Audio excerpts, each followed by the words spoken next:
Laisse-moi dire à quelqu'un, on n'épouse pas un homme parce qu'il parle bien français. On n'épouse pas un homme parce qu'il sait marcher, il sait cadencer. On épouse un homme parce que tu as senti de la maturité avec qui tu peux faire chemin ensemble. Ça tombe sur toi, mon frère, c'est gratuit. Écoute, il existe réellement. Avant, tu sais, j'avais du mal à le réaliser. Il y a peut-être 17 ans de cela, j'avais du mal à comprendre que les hommes à ne pas épouser existent. Que les femmes à ne jamais épouser existent. Je te dis, ça existe. Des personnes que tu dois jamais rencontrer dans ta vie. Tu l'épouses, il te détruit.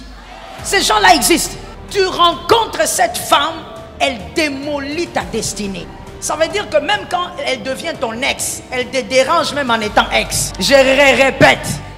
Même quand elle devient ton ex, elle te dérange en étant un ex, une ex, mais qui veut rester dans le présent.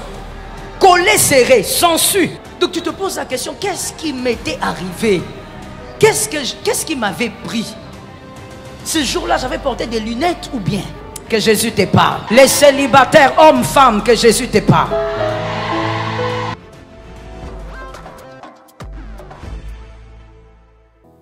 Voici maintenant les pistes de solutions pour éviter ces genres de partenaires. Les partenaires fossoyeurs, fossoyeuses. Je commence par les célibataires, je finirai par les mariés. Parce que vous les mariés, vous êtes déjà dedans, hein?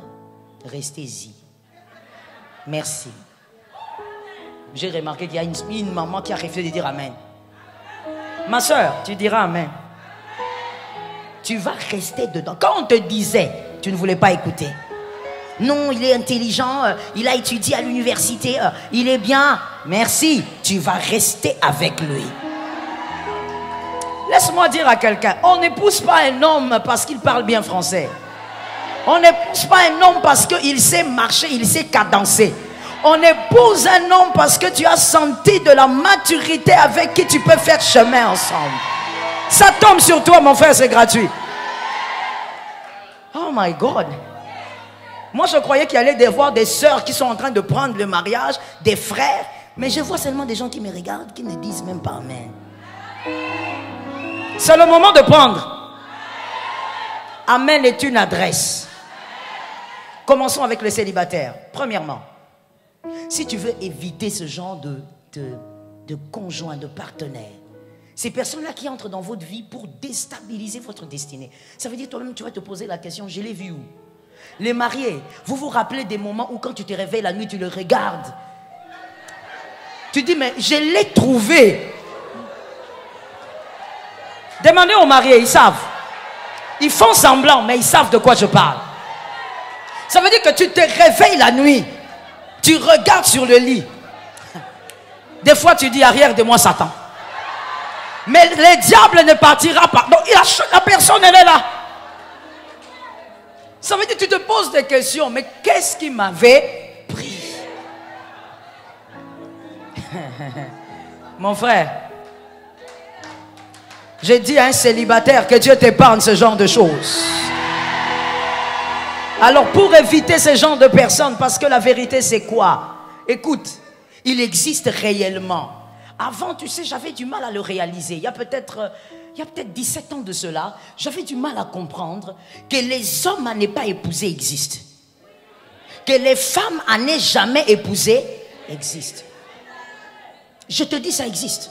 Des personnes que tu dois jamais rencontrer dans ta vie. Tu l'épouses, il te détruit. Ces gens-là existent. Tu rencontres cette femme, elle démolit ta destinée. Ça veut dire que même quand elle devient ton ex, elle te dérange même en étant ex. Je répète. Même quand elle devient ton ex, elle te dérange en étant un ex, une ex, mais qui veut rester dans le présent. Collé, serré, sensu. Donc tu te poses la question, qu'est-ce qui m'était arrivé? Qu'est-ce qui m'avait pris? Ce jour-là, j'avais porté des lunettes ou bien? Que Jésus t'épargne. Les célibataires, hommes, femmes, que Jésus t'épargne. Voici la première chose, donc à éviter, si vous voulez que ces gens de partenaires soient loin de vous. Évitez de choisir partout.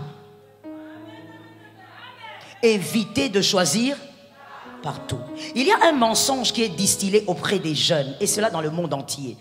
C'est qu'une bonne femme, un homme bien, on le trouve partout. C'est faux. Je te réchoque. C'est faux. J'argumente pourquoi c'est faux. Parce qu'en réalité, une bonne personne est une porteuse de valeurs.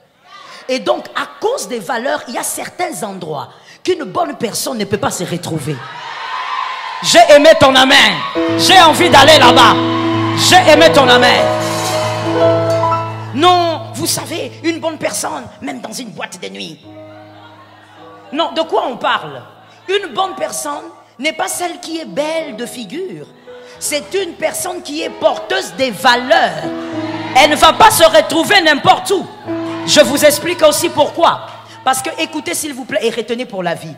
Les endroits auxquels vous êtes accoutumés révèlent qu'est-ce qui donne la paix à votre âme. Qu'est-ce qui donne la quiétude à votre âme? Si tu me dis que là où tu aimes beaucoup aller, c'est à la bibliothèque, je comprends quel type de cerveau tu es.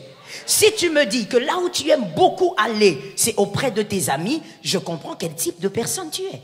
Quand tu me dis que là où tu te sens à l'aise, c'est en boîte de nuit, là où il y a des stripteaseuses, je comprends ce qui te donne la paix. Donc en réalité, c'est un mensonge gros comme le monde que de dire qu'une bonne personne, on la trouve partout. Non, voilà pourquoi tu feras forcément un mauvais choix. Où as-tu rencontré cet homme-là qui te propose en mariage? Tu l'as rencontré où? Pendant que tu étais en train de danser avec tes postérieurs que tu montrais à tout le monde. C'est là où tu l'avais trouvé. Comment tu me regardes comme ça? Tu m'avais dit que je pouvais parler. Quand il s'agit d'autre chose, on reste straight. Mais quand tu me demandes de parler de famille, faut t'apprêter. Tu es allé prendre ce gars-là dans une boîte de nuit, tu dansais, tu avais ta mini-jupe, le postérieur soulevé. Il t'a proposé en mariage et tu dis oui. Et un jour tu es déçu parce qu'il a été infidèle. Cet homme doit être infidèle. Il sera infidèle au carré parce que c'est là où tu es allé le prendre. Qu'est-ce que tu espérais? Non, pasteur, le monsieur que j'ai choisi est paresseux. Tu l'avais trouvé où? Les autres trouvent même leur fiancé à l'université pendant qu'ils font cours ensemble. Toi, tu l'as trouvé où? Au coin de rue en train de jouer aux dames. Et aujourd'hui, tu viens nous dire, imposons-lui la main pour que l'onction du travail entre en lui. Il n'a jamais eu l'onction du travail. Il a la mentalité de la pauvreté. Il restera paresseux, tu vas souffrir dans ton foyer. Au nom de Jésus de Nazareth, sois délivré de ces choses. Je prophétise sur tes filles, sur tes fils, surtout vous les célibataires, prenez ça. Que tes fils ne tombent pas dans ce piège. Que tes filles ne tombent pas dans ce piège. Où sont les pères responsables? Où sont les mères responsables? J'éloigne ta fille de ce genre de personnes. J'éloigne ton fils de ce genre de personnes. Sois épargné au nom de Jésus. Assieds-toi que je te parle. Tu es là en train de dire non, non, non, non. C'est une bonne personne. Mais où l'as-tu trouvé? Est-ce que quelqu'un m'entend? Non, mais ma femme, elle parle trop. Ma femme, elle parle de nos secrets dehors. Où as-tu choisi ta femme, monsieur? Tu l'avais choisie au milieu des commères. Donc, dans votre quartier, sur votre avenue, les groupes de commères, là, ta femme était dedans. Elle était la reine des commères. Oh, tu te plains aujourd'hui qu'elle sorte les secrets de ta famille dehors. Où l'as-tu trouvé? Est-ce que la nature ne nous enseigne-t-elle pas? Pensez-vous que vous allez aller chercher un chef cuisinier dans une salle d'opération chirurgicale? Comment vous allez faire ça? Pourquoi naturellement vous ne pouvez pas le faire? Allez chercher un chef cuisinier là-bas. C'est pas là-bas qu'il peut se trouver. Alors pourquoi pensez-vous que quelqu'un de bien, vous pouvez trouver cette personne partout? Non. Les valeurs imposent les lieux. Tout simplement. Les valeurs qu'on a, les valeurs intrinsèques. Ça impose les lieux. Ça vous guide même là où vous allez et là où vous ne pouvez pas aller. I will tell you something. Vous savez, sur cette terre, il y a des personnes, et vous le savez mieux que moi, qui ne sont jamais entrées en boîte. Mais ces personnes sont athées. Elles sont athées.